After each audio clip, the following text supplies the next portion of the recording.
বাংলাদেশের সিভিল মামলার অধিকাংশই আসে সম্পত্তির বন্টন, সম্পত্তির হিসাব নিকাশ নিয়ে। তো আমাদের সম্পত্তি হস্তান্তর আইনে একটা পরিবর্তন আনার আমরা প্ল্যান করেছি। যেমন আমাদের মুসলিম আইনে হেবা হয়, হিন্দু আইনে উইল হচ্ছে, আমাদের মুসলিম আইনে ওয়াসিয়তনামা হচ্ছে।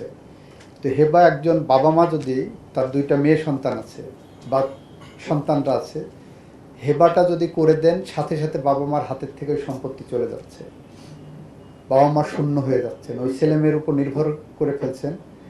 যদি ছেলে মেয়ে তাদেরকে না দেখে তাহলে কিন্তু বাবা মার আর কিছু করার থাকে না, অসহায় হয়ে পড়ছে।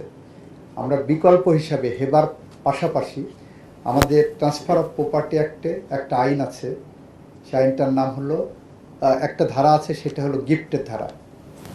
যে স্বাভাবিকভাবে হেবার বাইরেও যে কেউ গিফট করতে পারেন, সেই গিফটের জায়গায় আমরা 1963 সালে পাকিস্তান সুপ্রিম কোর্টের একটা ডিসিশনকে রিলাই করে ওইটাকে একটু এক্সপ্যান্ড করতে চাচ্ছি।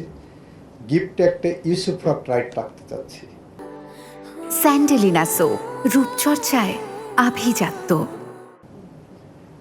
জীবন সত্য, ধরেন আপনার সন্তানদেরকে আপনি সম্পত্তি হেবা করতে চাচ্ছেন বা উইল করতে চাচ্ছেন না, আপনি এমনভাবে ব্যবস্থা করে যেতে চাচ্ছেন যেটা আপনি আপনার জায়গা থেকে ভোগ দখল করতে পারেন আপনার জীবদ্দশায়।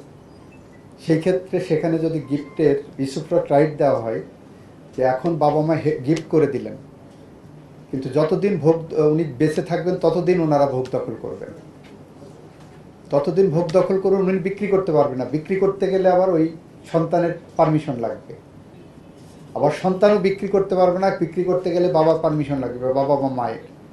আবার এমন পরিস্থিতি যদি তৈরি হয় যে বাবার চিকিৎসার দরকার, এই সম্পত্তি বিক্রি না করে চিকিৎসাও করতে পারবে না, সন্তান সম্পত্তি বিক্রি কনসেন্ট দিচ্ছে না, সেই ক্ষেত্রে জেলা জজকে আমরা একটা ক্ষমতা দিয়ে রাখছি। জেলা জজ যে আবেদন করলে সে সেটাকে বিবেচনায় নিতে পারবেন।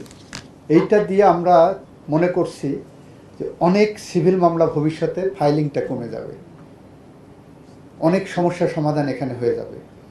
তো আমরা এইভাবে নতুন নতুন আইডিয়া নিয়ে এগিয়ে যেতে চাচ্ছি। আশা করি আপনারা আমাদেরকে সেই কাজে সহযোগিতা করুন, আমরা কাজ করতে চাই।